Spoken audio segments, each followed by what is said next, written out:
Welcome back to the Power and Purpose podcast. I am Vanessa Soul, your host. Thank you so much for investing your time and your energy into tuning in to today's episode. I really do appreciate it. Super excited for today's guest. We have Ann Marshall. She's an archetypal coach, creative guide, and facilitator of transformation through soul collage and artistic expression and artistic exploration. She helps people unlock their creative essence, embody their archetypes, and live as the artist of their own life. And thank you so much for being on the show today. It's such a pleasure. Just delighted to be here. And I love what you're wearing. It's so perfect for the energy of our conversation. Yes, yes. I think it was synchronistic. I think subconsciously I put on the sweater, and then when I got the note of the reminder of our call today, I was like, oh yeah, no wonder why I'm wearing this sweater. For those of you who can't see, it has a different color of splashes. So it's super creative and artistic. So it's perfect. Thank you, thank you. And I love asking people my signature question. Who are you and who are you not? Such a great two-parted question. As you said, I'm an archetypal consultant and I'm an artist, soul collage facilitator, and I really focus on providing transformation through art and the use of images, I guess I could say. And who I'm not a believer in that you have to be born talented or have been schooled in art, or that art is only gifted to a chosen few. Oh, that's interesting. I love that. I love that you're open-minded. So, with that, are you also saying that you believe that we are all creative and artistic? Absolutely. And I think the creative aspect has to do with the fact that as children, curiosity was one of our signature traits. And I think that we are all self-expressive to some extent. How much that's been fostered or encouraged would depend. And I also think that art, to me, art and creativity is around being present.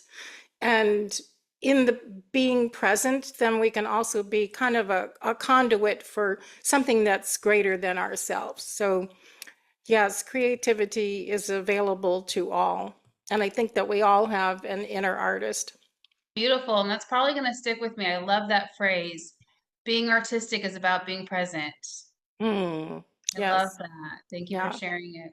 So, along your journey, maybe even, as you were growing up, or maybe even in your young adult years, what was your relationship with creativity? Was it automatic? Was it an anchor? Was it something that you kind of had to teach yourself later on? I think I was innately creative, just kind of as I referred to, in many different genres, dancing, singing, twirling. Um, I was very creative in the games that I initiated. I dabbled with some art in terms of class. Acting was a really big thing for me in my soul, but none of that was encouraged. In fact, it was squashed out. That um, coming from a family that didn't really appreciate, especially my mother, take up typing. Art served no purpose. She had no enjoyment of it, no appreciation for it.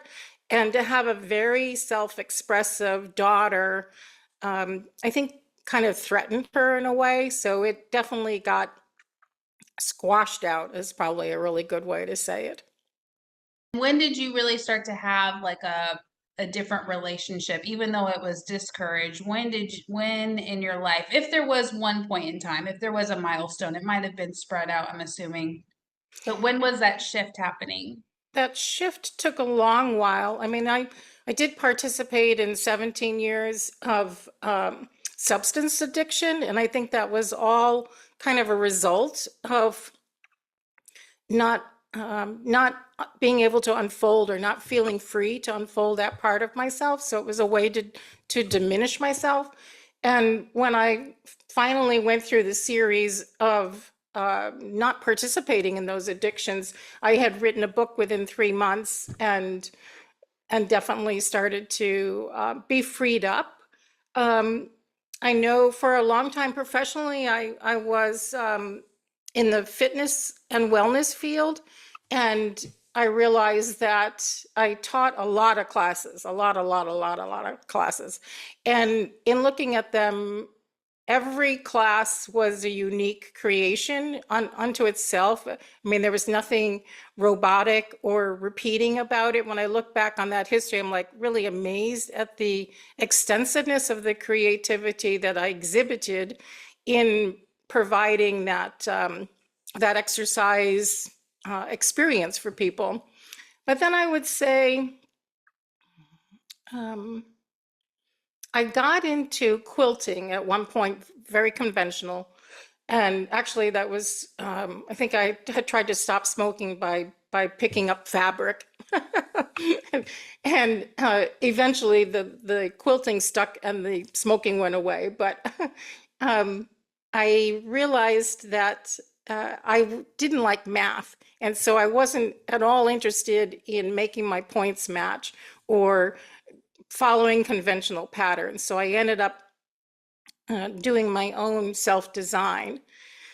And then I realized that in doing so, I created a program called Life Quilt. And that came about from a quilt that I was making what was to be my future mother-in-law. And I hadn't met her and had this incredible love affair with my now husband. And in 1 week's time, I realized I was going to be meeting her. And so I made her a quilt, and I embodied her essence, her where she had grown up, and the church that she attended, and a general town store that she had owned, and even included a verse, her favorite verse from the Bible.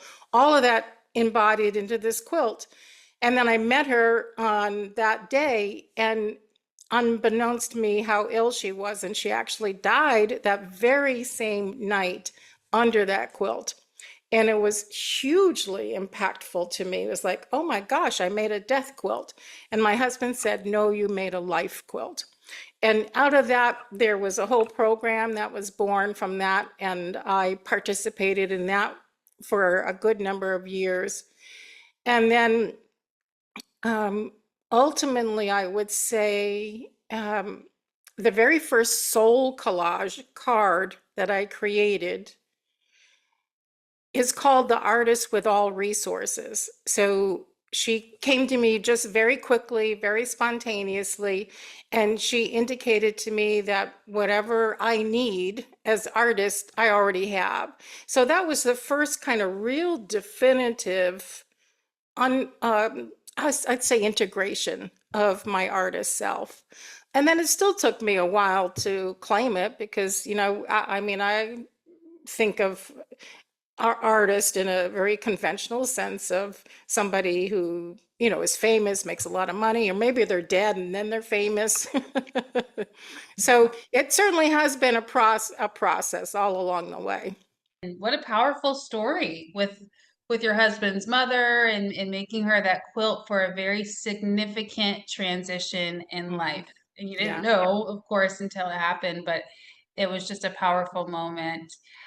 And I'm curious to know, when did the archetypes start to come into your life? When did you start to really dive into the archetypes? That's great. I have a mentor, and he knew I enjoyed the art and participated in art and images. And then he happened to mention casually on a group call that Ann is an expert on archetypes. I'm like, I am? Not really knowing where that came from, but as a result of that, I think that I started to explore them, and then ultimately became a student of Carolyn Mace of Sacred Contracts fame, and became studied and became an archetypal consultant. And now I kind of see everything through the lens of an archetype. To me, it's both a mirror and a map that they provide reflection and very clear direction. It's been just an amazing unfolding of study, and the amazing thing about archetypes is that for me, the more I know about them, the more there is to know about them. So it just is like this gift that keeps on giving. Yeah, that's beautiful. And I think we might dive into some more specific questions about the archetypes in just a moment. But I'm also curious about how the Soul Collage started and how that changed your trajectory. The Soul Collage came about, I'm trying to remember specifically. I remember that it was hard to get into the program and to become a Soul Collage facilitator. This is probably around 2019 or so. And I had a real compulsion to participate in it. And I remember saying, you know, if you have any openings, let me know, whatever, whatever, whatever. And Soul Collage, for those people who don't know, it's a system of using images, synchronicity, and insight. And I'm all about awareness. So, and I know the power of images. I believe that they are the gateway to the soul. And so it just happened that amazingly, one night I got up as like 3 a.m. in the morning, and I opened my email, which I never ever do.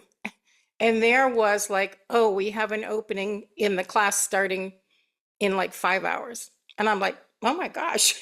And I hadn't even ever made a soul collage card. So the fact that I went through that sequence of very synchronistic steps to be able to participate, and I latched on to the program.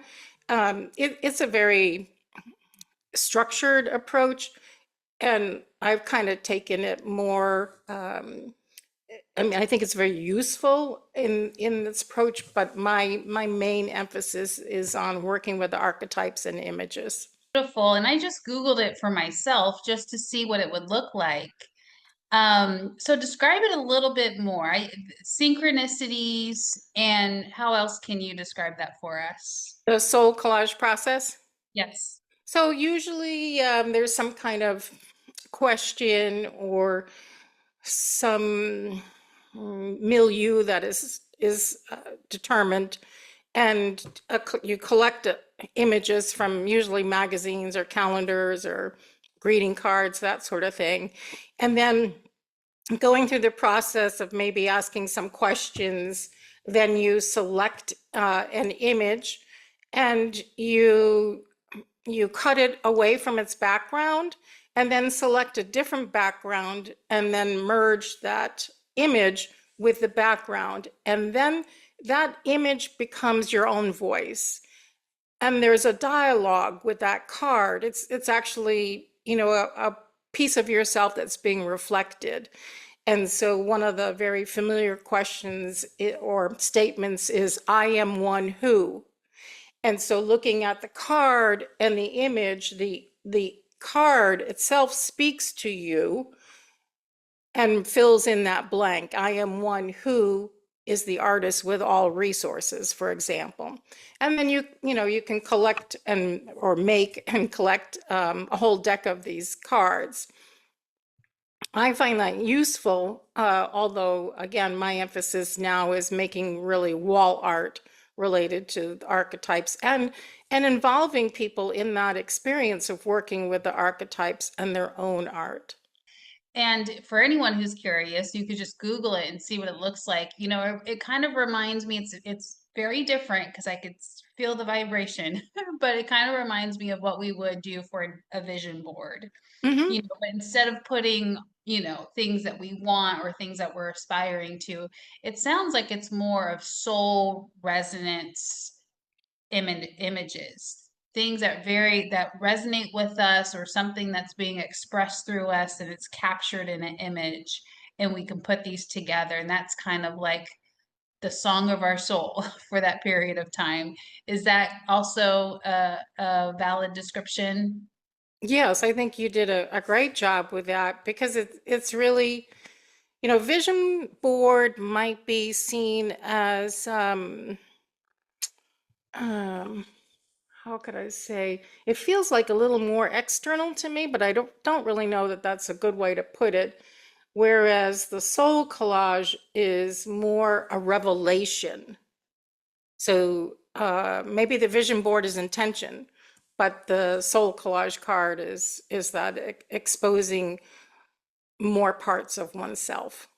I love that. And that is such an experience. I haven't done it, but I can imagine how Mhm. much expression, creativity, connection with oneself, even the self that's unfamiliar to us. Uh, I'm talking about the self with the capital S in internal family systems therapy, but you could also just say the soul below behind or beyond our ego in our personalities, the soul. So that's beautiful. I love that. Now, I want to talk about the archetypes. Um, what are one of the archetypes that you love to mention? And can you tell us a little bit about that archetype?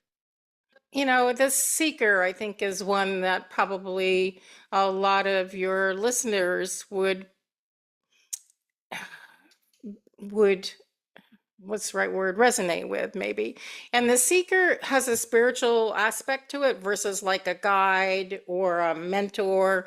The seeker is she who always is longing, is kind of looking outside of themselves for something that seems to be missing, that there's something external out there that is needed to fulfill something inside here.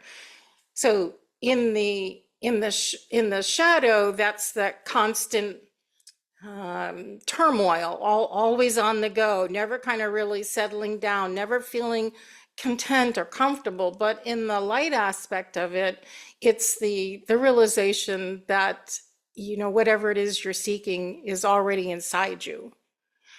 So it's a totally different relationship to that. And how does one use these archetypes for transformation? So there's the awareness of what it is, which I think you just gave to us.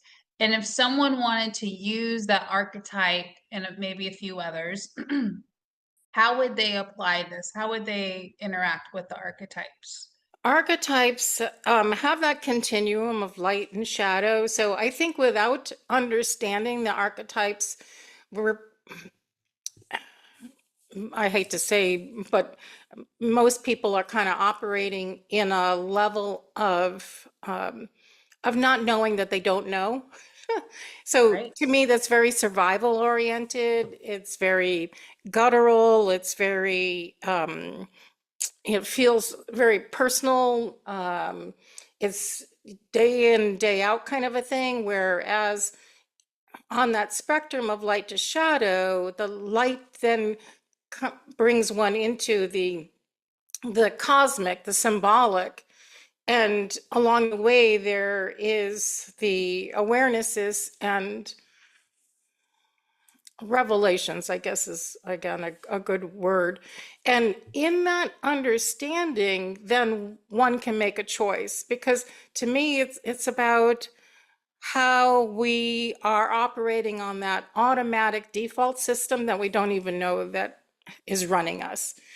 So once that can be exposed, then someone can intentionally decide that they're going to continue in that realm, which is fine, or that they're going to choose a path that brings them to a higher level of consciousness. So I guess in a short answer would be about awareness. And Hmm. that's awareness is so powerful, so powerful. So powerful. Yeah, absolutely.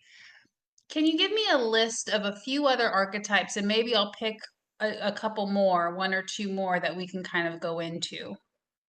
Sure. Mother, bully, victim, saboteur, healer, The Uh, healer. Let's start with that one. That would resonate with a lot of people who listen to my show, and myself included. mhm, mhm, mhm. So the healer in the shadow um, often doesn't participate in their own healing process. You know, they don't do what's required of them to be their fullest self. They put everybody else in front of them.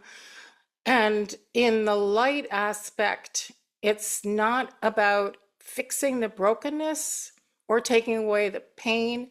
It's about including it into wholeness. So I think another way of healer in the light is wholeness, all the good, the bad, and the ugly, and incorporating that and accepting that, surrendering. Well said. Is there an artist archetype? Certainly, yes. So that the artist archetype would be about in the light, opening up to that divine presence and allowing that to be expressed through them. One of the shadow aspects would be the starving artist. You know, the one that doesn't think that they have whatever it takes. You know, that there's a lot of comparison, or that they think that they have to not not earn money, or that maybe they think they have to earn money on their art, and so or maybe they don't even want to share their art. It's under the bed or in the closet or in a drawer. Just kind of gloss over that really quickly. And did you say the higher expression of the artist archetype? Did I miss that? It would be like opening up to be the divine channels, that you merge your self-expression with divine expression. Okay, beautiful. Hmm. I don't know what that looks like. What does that look like? How can we recognize that? Hmm. Maybe what does it feel like to you? Hmm. Well, I know.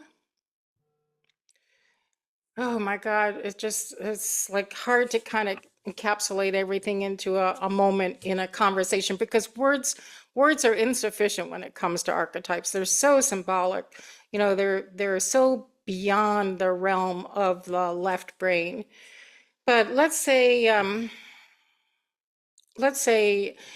and I'll just use this as an example. So I made a soul collage card at one point, and I realized that the name of that card was The Warrior of Beauty and Illumination. And it's this picture of kind of a princess sort of looking person on a horse and in this beautiful forest with flowers. And it was like, well, where did this come from? You know, there's no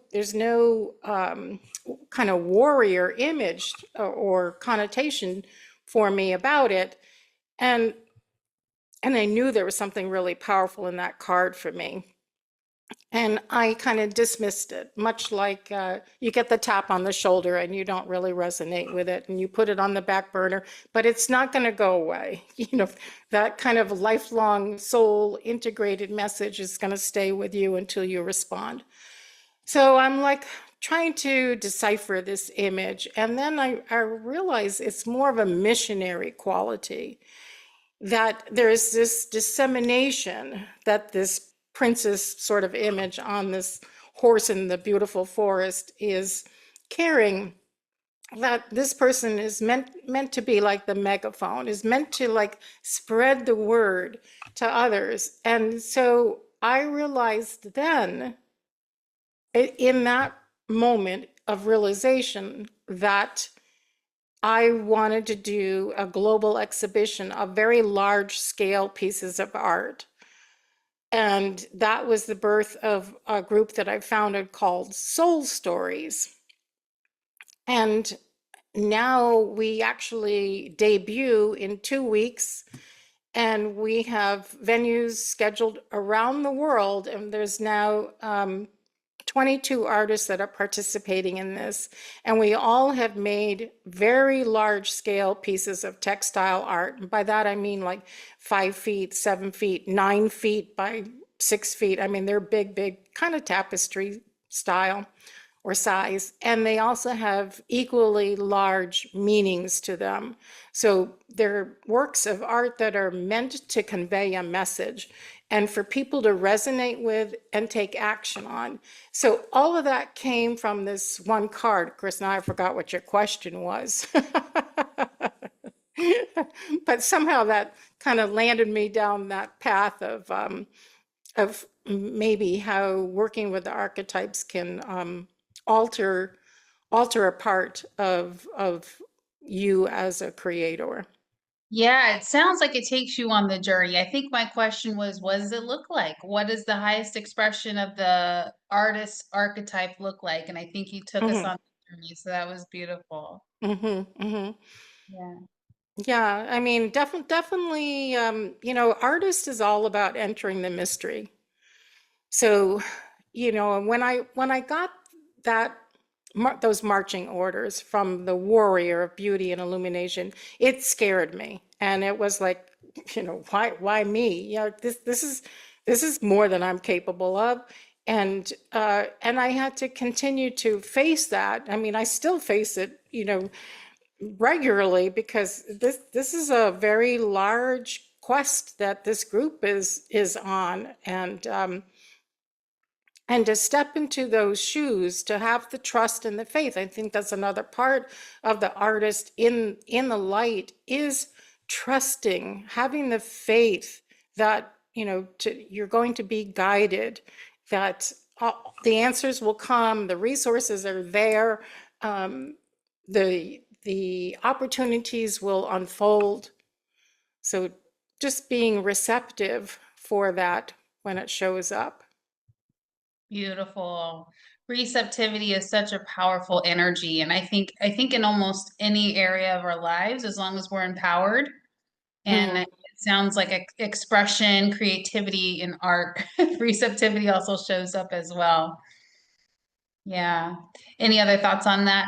Receptivity? Well, I remembered this quote and I wrote it down here from Meister Eckhart. When the soul wishes to experience something, she throws an image of the experience out before her and enters into her own image. Hmm. Wow. So to me, that's, when there's that longing, maybe that seeker kind of longing, then there's something that's put before you, kind of like my warrior, beauty and illumination. And then the job is to step into that and Yeah. to embody it and give it life force and to put it out into the world. Hmm. Yeah, that makes so much sense. So, what are some benefits about creative expression? Just general benefits. I'm assuming healing might be one of them, but I'll let you tell me what are some benefits of really tapping into our creative expression. And I'll just say the reason why I'm asking is because most of us, we undermine it, we resist it, or we don't have time for it, or it's goofy silly, I have different things to worry about, those types of Mhm. things. But if we can highlight and bring more awareness around some of the benefits, to our lives and to our soul's expression, that can bring a lot of awareness to it. Certainly that experience of the presence. Where is it that you experience flow? And in that flow, there's nothing else. So the rest of the world and the circumstances are not banging at your door.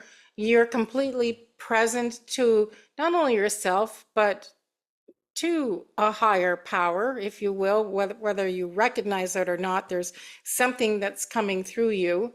I also think that because it's such an innate part of being human, although it's not highly recognized or valued in many senses, it provides us a level of fulfillment. I mean, there's something so satisfying about just doing a little doodle, or maybe arranging a bouquet of flowers, and connection with that expression, a connection with that beauty.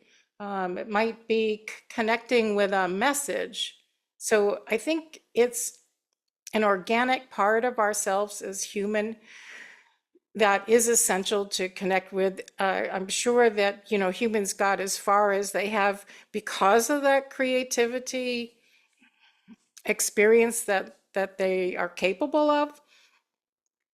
And then also, when you put it out into the world, like, it's not whatever the artist may think that it's personal, but it's universal. So you put that message out, and there's somebody that needs to hear that. There's somebody that needs to see that. There's somebody that's going to be altered from that experience, whether it's a visual or performance or narrative. When you were talking about that, it makes me think of poetry. Although there's so many different types of, creative expression and creativity, poetry is not the only one. But for me, that's when I'm receptive to that, or when I'm observing someone else performing poetry or whatever the dynamic is, it really touches me, right? Even if I can't really relate to the poem, somehow I'm still able to resonate with it. And it's like it opens me up to a whole new experience. And maybe that just works with my brain because I do well with words, and that's a creative process that still involves words. So that's very, really interesting. That's what was coming to me. I have a personal example or a personal experience with creativity that was somewhat recent. It was in 2020, and I want to share it because I think that it might illuminate some things, and you could tell me what your opinion is, and maybe just some insight on what I might have been experiencing. So it was during 2020. We all know what was happening then. Our lives had drastically shifted. My girlfriend and I think we were just trying to do something fun. So we sat up on our rooftop, and we got it was her idea. She had some canvases and some paintbrushes and things like that.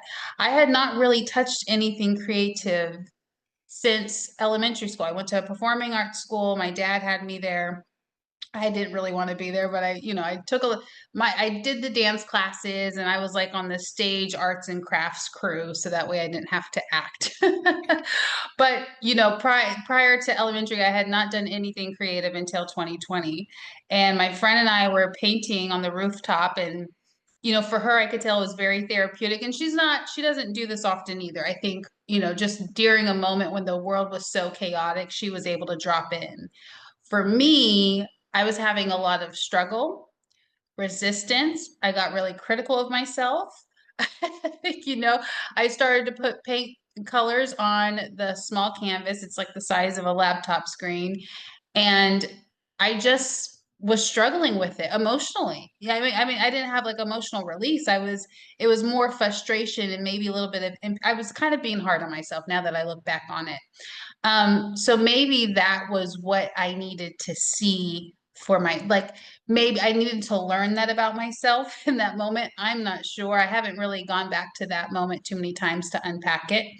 But what are your thoughts, and do you experience that situation with people? Do you observe that in others when they're trying to have a breakthrough, or tap into some creativity and kind of use a muscle that they may not be using that often? Mm-hmm.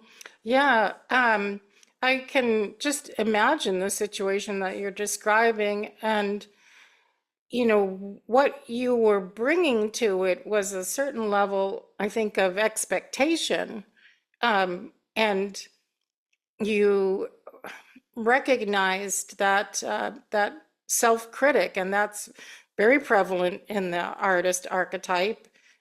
Comparison, and also the resistance is, to me, resistance is something like that when you allow yourself to go through the resistance, there is a realization on the other side. And whether you experience that at that time, I'm not sure. But I also think that you might have been better helped if you had some kind of context or prompt or setting the scene, not knowing whether or not that actually occurred, but you didn't mention it.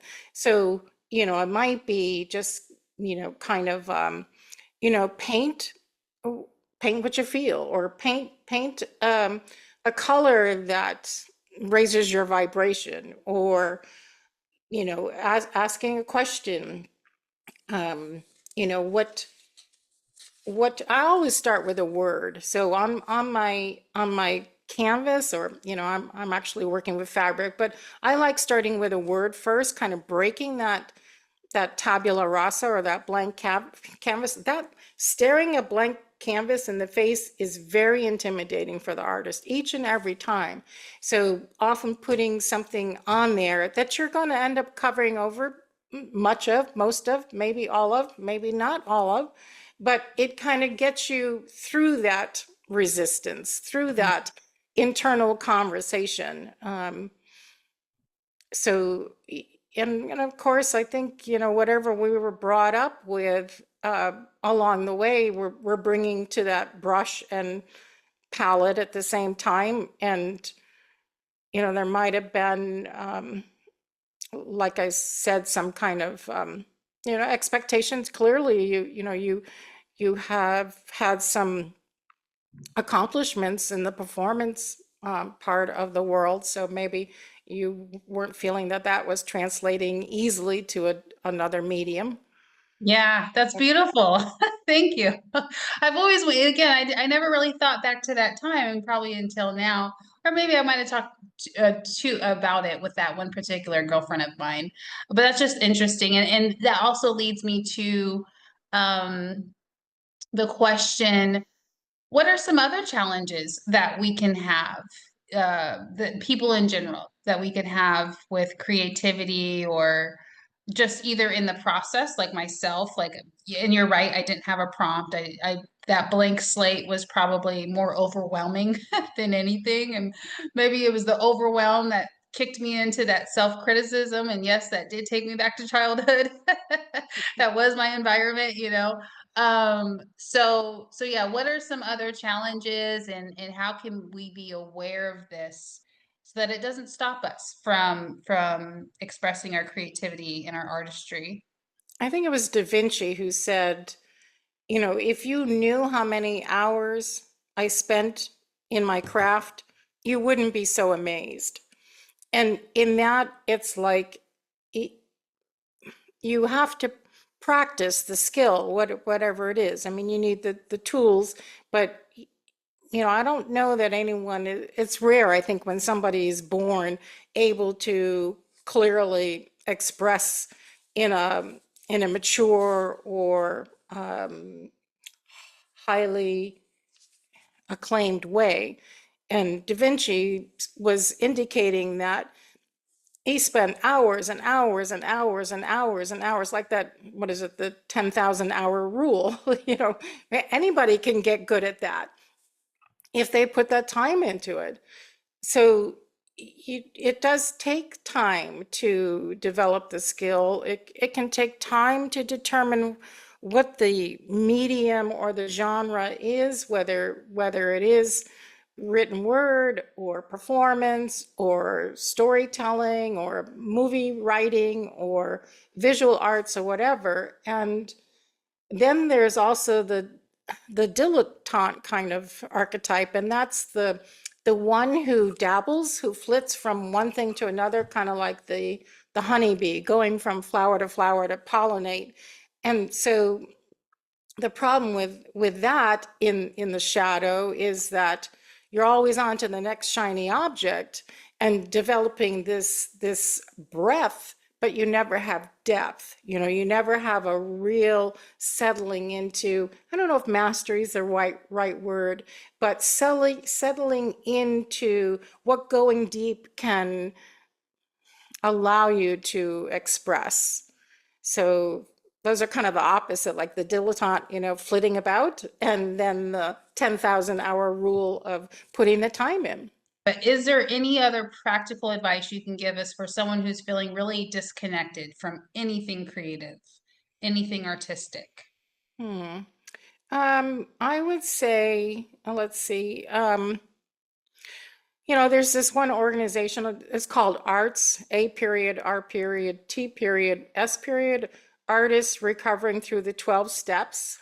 And and they have this uh, support system called Five Alive. So when they fall off the wagon, so to speak, they've not participated in their 5 minutes per day of art making, whether it's kind of shuffling the papers on your desk or the cleaning your brushes or whatever, but that 5 minutes a day will lead to 6 minutes or 10 minutes or 15 minutes, so that you have to show up.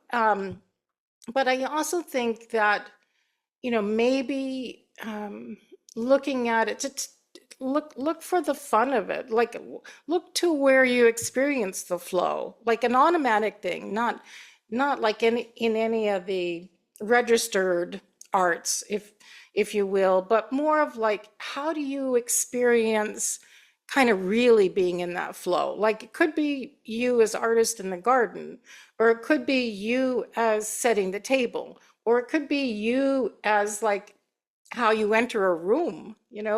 So kind of just elaborate on those and claim those as like something that is innate to you, that it's part of your DNA, your artist DNA, and just create opportunities to include more of that so that you can activate, resonate, participate, and contribute those parts of you that are so beautifully your creative self.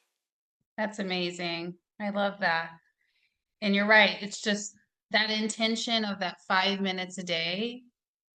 It'll get you started, because I think some of us have that fear of getting started, or sometimes it's just our brain. I do astrology and human design. Sometimes it's just in our blueprint where we just do better if someone helps us get started, or if we have that framework of 5 minutes a day could be the thing to help someone get started if they're not a self-starter, and then they can get into that flow, and that can turn into a longer period of time. And then, like we said, we were talking about this earlier in this conversation, receiving and then that divine influence. Is that what you called it? Hmm. Well, Yeah. I think that those are good words to use. Yes. Yeah, well, just that connection, right? That connection to the universe and your soul, and just see what comes through. You don't have to figure it out. And I think I realize more and more, like when I was sitting with that canvas and those paintbrushes, I think I was trying to figure something out as well. Hmm. Hmm. And You there was know, probably nothing to figure out. and you mentioned astrology, and also as part of the archetypal consultant, we cast our archetypes into the astrological wheel. So, whichever archetype is in your fifth house of creativity, that could definitely shed some light. And then I also have a little quiz on my website, which is what archetype companions your artist self. So it might be that there's a sidekick there that can give you a little juice. But if you can Interesting. yeah, you can imagine, like maybe you have mother archetype in your fifth house of I have creativity. Saturn. So how can you embellish and expand on the creativity of mother, Mm, versus if you have like I have pioneer in my fifth house. So, how am I creatively foraging the way? So that's another hint or a clue that one can use to tap into their creative essence. beautiful. Now, do you mean the planets that we have in the fifth house, or do you mean the energy of the sign that the fifth house is in? The energy of the sign, but then also would be, what Okay. planet, Okay. you were born under and all of that. So Okay. it So all. yeah, my fifth house is Scorpio, and I have Saturn in there. So, I mean, to me, the Saturn in the fifth house, I was being critical, very hard on myself. Mhm, That's mhm, exactly what was mhm, transpiring. mhm. Yeah, yeah, that's really interesting. Yeah, Yeah. there's some challenges there, and good to know. And Yeah. then I'm sure you've worked with it to Oh, some yes. extent. Yeah. Yes, Yes. yes, yes. And I just for the record, for anyone listening, I have so much more self-compassion than I did even just 5 years ago. I even give myself, those little hugs, I rock back and forth, and I have a whole system in play. But yeah. Wow, this conversation has been so fun. Is there anything else on your heart or your mind or your soul? Just a powerful message, a meaningful message, anything that we didn't really cover directly yet that you would love to share before we start to wrap up? Oh, wow. Yes, I would say that each of us has a bigger story to tell. And however that is expressed is really meant to be explored and experienced. And withholding that, I think, does a disservice to the world.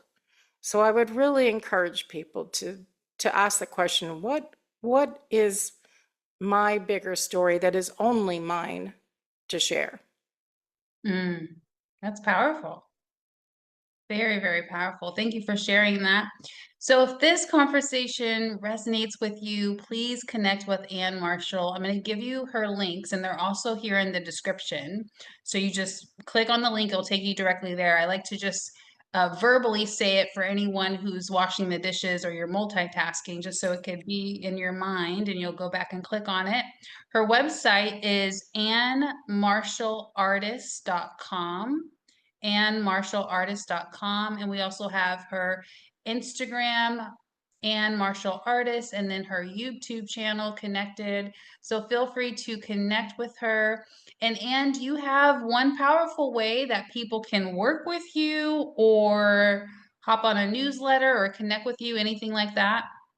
Yes, I do have a monthly newsletter. I'm also offering free a once a month call talking about what I call art, archetype, and ancient wisdom. So that's available. You could find that out on the newsletter. And I spell Ann with only one N. So it's just A-N. That's two letters. And then I don't forget I've got that quiz, which is just fun to take to kind of see, okay, who wants to ride, what is it called? Shotgun with my artist. Beautiful. And that's on your main website, right? The Yes. quiz? Yeah. Okay. Yeah. Yeah. Great. Good, good, good. And then also, one last thing, if you would like to share either a quote or a book recommendation, either one, and we'll end on that note, either a quote or a book Ah. recommendation. Well, I have this little book right here, which I enjoyed. This is Archetypes Guidebook, The Wild Unknown Archetypes Guidebook by Kim Krans, Krans. And it's just a little book, and it comes with archetype cards that she's made, and it's very fun and insightful and creates a dialogue with oneself and their exploration with the various archetypes. So often I'll pull a card before I go into a meeting, or I'll pull a card when I want to sit down and be productive on something. Again, whose energy can help assist me on my path at this moment. Beautiful. I love that. I think I might check that out as well. So thank you, thank you. Thank you, Anne, for being on the show. It was so nice to just hear everything that you had to share, all of your wisdom. Thank you for your time and your energy. It is my pleasure, Vanessa. You make it easy. Oh, thank you, thank you. And thank you everyone for tuning in. Once again, I really do appreciate it. We would love to hear from you if you want to leave a review for the show or share this specific episode with someone who needs to hear it. You probably have a friend or a family member that came into your mind as you were listening to this episode, so make sure you share it with them. Thank you, everyone. Namaste and have a great day.